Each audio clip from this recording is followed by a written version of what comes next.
Hello everybody, welcome to this week's Parenting in My Pocket Q&A. We are on episode 33. Yep, 33. I can't believe how quickly these are gone. It's funny, when we used to do the Facebook Live for the general parenting, which was Parenting in My Pocket before there was a Parenting in My Pocket. It seemed like it took ages to get to episode 33, and here we are already, episode 33. Maybe it's that lockdown thing of everything feeling a bit uh, skewed. It's hard to take to take on board. Anyway, I hope you guys have all been keeping safe and well. It's been a busy kind of week here, and but a good busy week. We had bank holiday Monday last week, which was nice. It was nice to be able to just switch off for a day. And I tend to do that when it comes to bank holidays and make a point of not doing any work. Although I did record a podcast, but that doesn't matter. That's not work. That's fun. But yeah, I try to take the day off and don't think about it. And then I come back into work on Tuesday and go, oh crap, I probably could have done with getting prepped for the day. But it always works out, which is absolutely fine. So, what's been going on? Well, probably an hour and a half ago, maybe, I was on the Elaine show, I think. I haven't seen it back. Um, so I think I was on it, not unless they edited me out. But I believe I was on the Elaine show an hour and a half ago, and it was really enjoyable. For those of you not in Ireland, but may be able to access a VPN. I'm sure tomorrow you should be able to access the Elaine show, and I'm hoping that we will have the video up on the Help Me to Parent page. We were talking about kids returning to school and how they can manage that if there's a bit of anxiety around it, and then looking into the summer, that kind of thing, what we could do to prep things. So it was good fun chat. I always like chatting to Elaine. She's lovely, and she's always very down to earth, which is something I think is really important, that we're all very much down to earth. I see Maria, good to see you. Louise, will there be a link? Well, I will look to try and get the video up in the coming days, so it will be on the site. You won't need to go anywhere. You'll just be able to access it. Hi Amanda, hi Kathy, good to see you.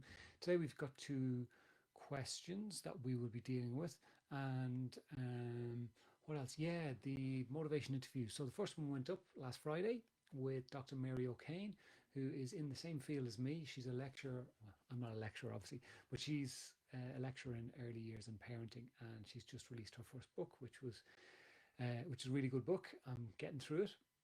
And that podcast went out last Friday. So we're going to keep promoting that, getting it out there. So if you guys have listened, let me know what you think. Give us a bit of feedback. Give us a rating on your podcast app. That would be fantastic. And share it if you thought it was worthwhile or useful. There might be other people out there who might get something from it. The second podcast will be out Friday week. So I'm going to be putting them out every 2 weeks, because I've had people come to me and say, oh, put them every week. And then other people are kind of going, no, I don't have time. And especially with lockdown, I'm not listening to as much. And I know I myself am not listening to as much in terms of podcasts since lockdown, because I'm not driving places, which is where I mostly listen to most of my podcasts. So the Motivation Interview podcast has got its own Facebook page. So if you want to go and give that a like, that'd be fantastic too. And let us know what you think. We've also pinned a post on the Help Me to Parent page, which you might have seen, which is just letting people know about the online school, and that we are keeping the fees reduced for the foreseeable future, just so people can access the online courses. If you have taken one of the online courses, which I see some of you here, and I know you have, it would be great if you maybe gave a comment on that post on the Help Me to Parent page. It's pinned to the top, because I can say to people, look, go and do this course. Things will get better if you put things in place. But you guys, the actual users, the guys who attended the course, they're going to listen to you a lot more because you've gone through it, you've experienced it. So it would be great if you could give a bit of feedback to people around how you found the courses. So please, if you don't mind going along and doing that, that'd be great. We've also highlighted on that we do offer one-to-one coaching, be that parent coaching, be that youth coaching, in terms of working with young people who maybe are struggling. with a bit of anxiety or just direction. I've got a lot of 18, 19, 20 year olds that I'm working with at the moment who are just not sure what to do and where to go. And with COVID, it's kind of thrown a whole new loop in. So I'm working with those as well. So we're just promoting it to let people know that it's out there, so that the more people can access it, the better, including the free parenting in a pandemic course. I can't even say that word together. So we're going to get into the questions. Jennifer, good to see you.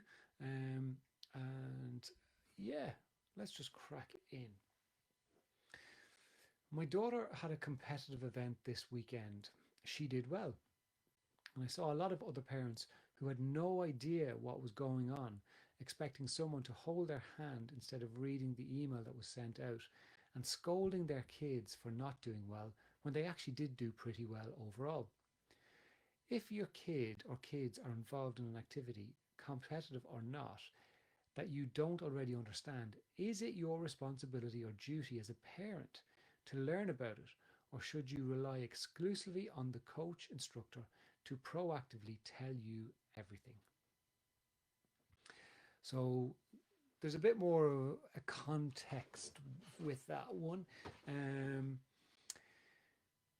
so this parent took their child the to participate in a competitive sporting event, and was very much amazed at the amount of parents who were kind of asking questions and didn't seem to understand how the program worked. So it wasn't just a 1v1 onto the next one for the winner, 1v1 onto the next one for the winner.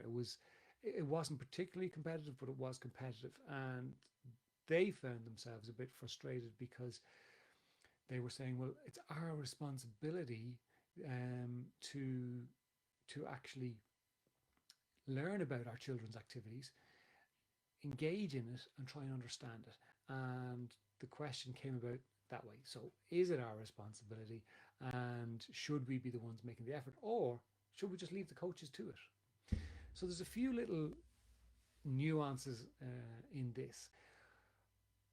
I would say there's no right or wrong answer with this. I can understand the frustration of this parent, because this parent has obviously taken the time to understand, to read, and get to know what it is that their child is involved in, and to understand it. And that's really important for a number of reasons. It shows your child that you're actually interested in what they're interested in, and it's not just because you're interested in it as well. Two, you understand what's happening in the moment, so you understand if your child is doing as well as they can. Um, and it means that you're not maybe scolding your child where there's no reason to scold. Is there ever a reason to scold our children? Maybe there is, maybe there isn't. I'm not going to be the one to decide that. And then looking at the long-term development and understanding, because maybe you will understand it and actually enjoy it a lot more when you understand it. Because I know there's been things I've gone to and with my kids, and I just didn't get it. It wasn't in my kind of wheelhouse. So it was it was on me to go and find that out. So it wasn't the coach's responsibility to explain it all to me. It was up to me to go and find out. And I found out enough to understand it and to be able to kind of go and appreciate it for what it was. Didn't mean I absolutely loved it. Didn't mean I was kind of going, I want to do a bit of that myself. But it gave me a better understanding when talking to my children around what they were doing and how they were getting on. So that's important for our relationship with our kids, because, well, it is important to be interested in what they're interested in. The flip side is, though, maybe some parents are not in the headspace to be able to delve right into um, understanding the particular activity that's going on, and maybe there's other stuff going on in the background. Maybe they're worried about work, maybe they're worried about money, maybe they're worried about family members who aren't well.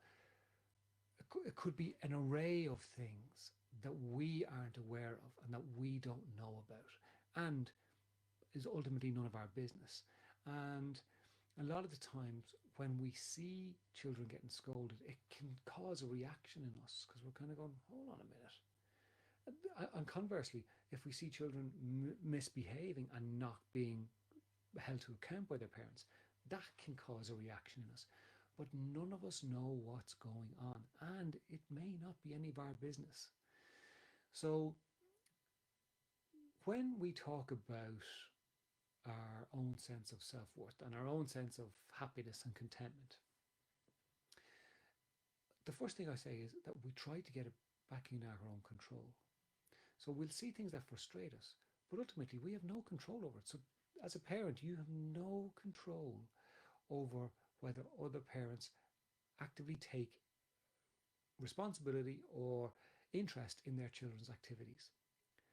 But you can control whether or not this starts to seep in on you and frustrate you and annoy you to the point that you send an email asking about it. And this is no disrespect, but it's impacted on you on some sort of a level that has made you go, okay, well, I need to kind of just bounce this off somebody. We all we can do is be the best parents that we can be. And if we see other people doing things differently, we can't take that responsibility on unless obviously you're seeing a child be, mistreated. Well, then we have something. We have a duty of care to a child who is being mistreated. But if that's not the case, if it's a parent who's just not taking interest in their kids and maybe giving out to them for not doing well when they're actually doing okay, we have to try and separate and go, okay, well, I can spend my time getting annoyed seeing that, but that person has no idea that I'm annoyed. They don't particularly probably care that I'm annoyed. So the only one that's been affected by it is me. I'm actually getting myself annoyed. I'm getting frustrated, and they're off living their life. And they couldn't care less what I think or what I say. And even if I did go up and say something to them, they might just tell me to F off. And how more angry am I going to be about that? So it's about paring it back to yourself and going, I wouldn't do it that way. I would take the initiative and want to get to know more about my child's activities. And that's great. What you're actually doing is just improving the potential for your relationship with your child. And you're not handing your sense of happiness and contentment over to somebody and how they react or don't react, because it's not their business. Maybe they don't want that responsibility, and it's okay to pare back and go, okay. Now, what you may feel like doing is going and speaking to the coach and saying, look, coach, I saw this going on, and I'm wondering, like, would it be worth maybe sending out some pointers to the parents groups to let them know this is how this works, which may have happened already, but we can't compel people to read it. We can't compel people to actually delve into it and understand it. There's nothing we can do about it. So maybe settle it in yourself that you're doing the best that you can for your relationship with your child, and try and support the coaches as best you can, but that's all you can do. So responsibility and duty of a parent, we can't decide. And even if I turned around to you today and said, yes, it is the responsibility and it is the duty of a parent to go and learn, what are you going to do with that information? Are you going to walk up to every single parent who doesn't appear to have that and go, okay, sit down. Alan O'Donoghu's actually said that it's your responsibility to get to know this stuff and not be on at your children. I suspect you're probably not going to do that because they're probably not going to listen anyway. And who knows what's going on in the background. So maybe settle in yourself that you're doing the best that you can and acknowledge the frustration. Yeah, this is frustrating to see, but there's nothing I can do about it. And just try and let it rest. I hope that's of some use. Everybody's posting, oh, is the Elaine show up already? Okay. So it appears today's Elaine show can be viewed on the link that Jennifer has shared in the chat, and it started approximately 25 minutes in. Thank you very much, Jennifer, for putting that up. Appreciate that. Okay, second question for today. I want to get my 8-year-old son into some sort of activity. Over the years, he's done bits and pieces, but I think it would be good for him to find a sport or other activity that he can really focus on and develop a love for. I spoke to him about this, and as always, he's pretty relaxed and said sure, that he would try anything. My problem is I don't know what to go with.